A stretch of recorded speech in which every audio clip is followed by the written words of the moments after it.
doing this to myself. So obviously it came time for us to actually go through with this divorce. I couldn't fucking take it any longer. So I was like, I need proof. What the fuck? I had never like actually taken proof or documented proof.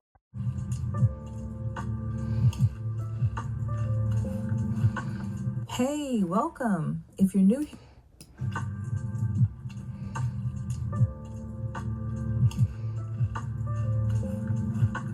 Hey, welcome. What's good, guys? Today we've got one of the most savage revenge stories you'll ever hear.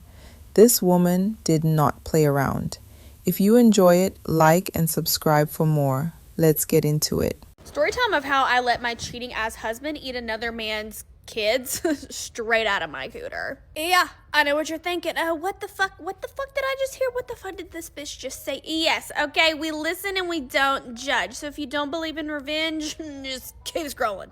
So I was married to this man for 6 to 7 years, okay? The minute I met this man, I knew I wanted to marry him. I was so in love with him. He was so fine.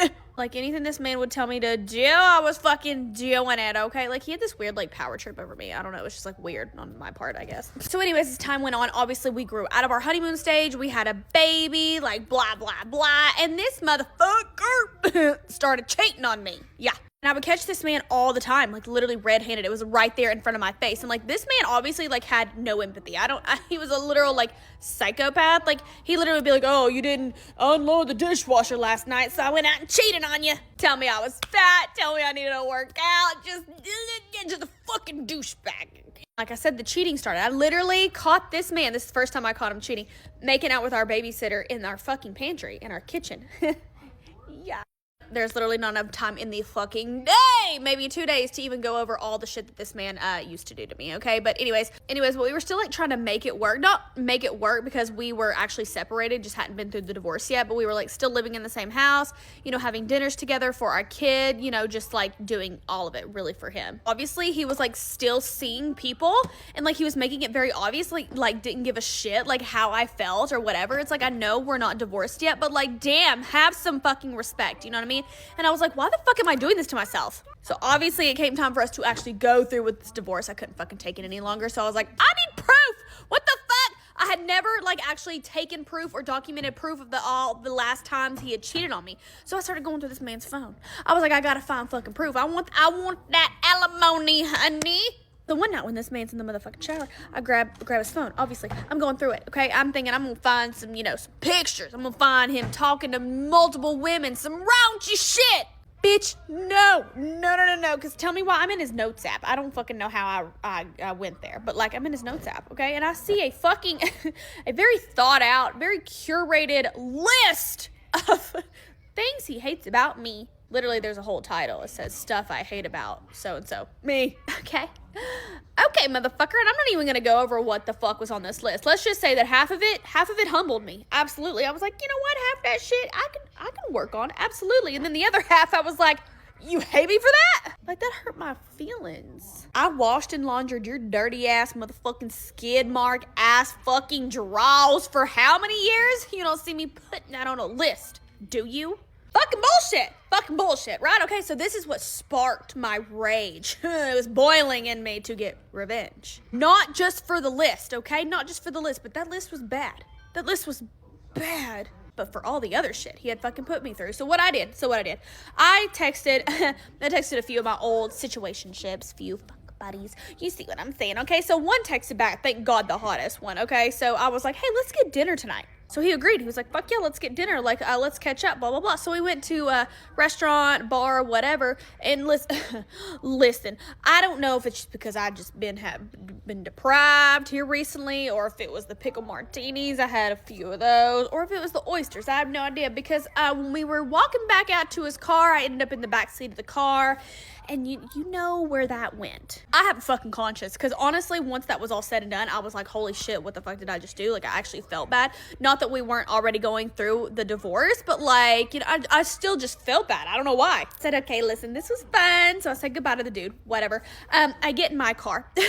When I get in my car, I pull out my phone, and it's a fucking video of him holding holding a martini. I guess he thinks I'm a whore for a martini, which I am. And a fucking spicy cube between his teeth. And he says, "Hey, get home. I have a spicy cube waiting for you. Let's do this. Let's fix this." Like, talking about our marriage. Like, motherfucker, you couldn't have said that shit yesterday. Not that it's gonna fucking change shit, because you mean after all the fucking trauma and shit you put me through, listen, I'm a weak bitch. I'm a weak bitch, because when it comes to a tall, blonde-headed, tattooed man with a foot-long hair, everything that had just happened an hour and a half, 2 hours prior to that, left my brain. Let all those memories, I don't even know what happened. And he went down there, and he went down there. Oh, yes, and did that, yeah. He sucked that shit right out of there. Motherfucker, if you're watching this, oopsie. I woke up the next morning. I felt fucking terrible. Like I said, I have a conscience. Until he did this shit. I hear the doorbell ring. Yeah.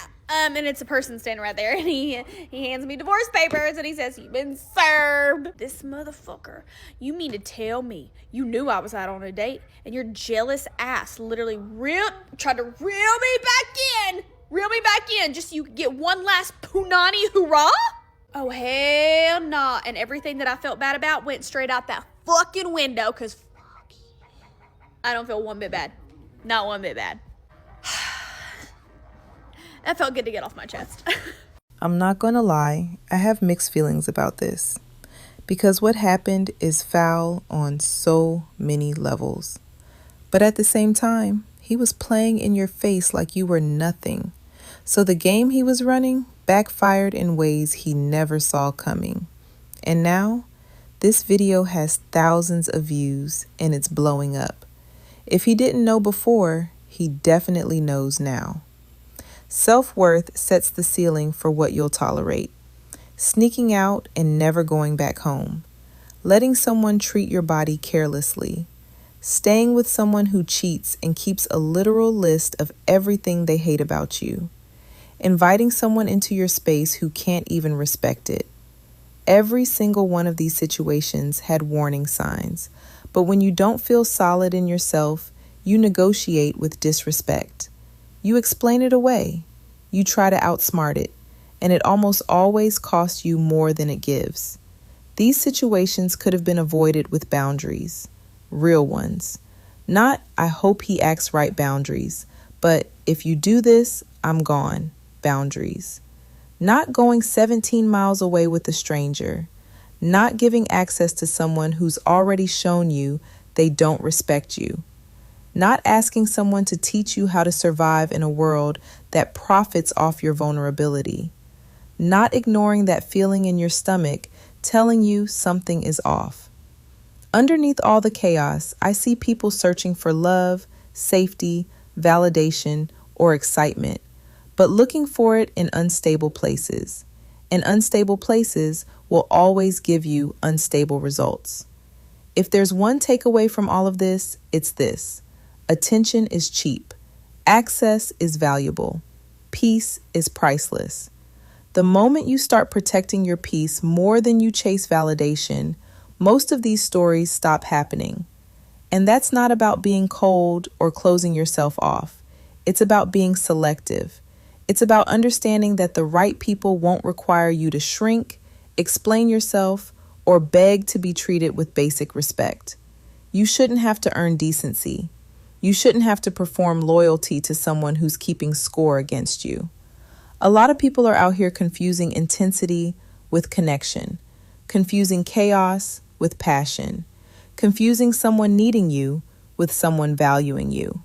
Those are not the same thing. And mixing them up is exactly how you end up in situations that make a video with thousands of views. You have to get to a place where being alone feels better than being disrespected. Not because loneliness is the goal, but because when you genuinely rather have your peace than put up with nonsense, you stop accepting nonsense. And people feel that. The ones who were counting on your insecurity to keep them comfortable will move around. And the ones who are actually built for you won't make you question your worth in the first place. Heal the part of you that thinks love is supposed to hurt to be real.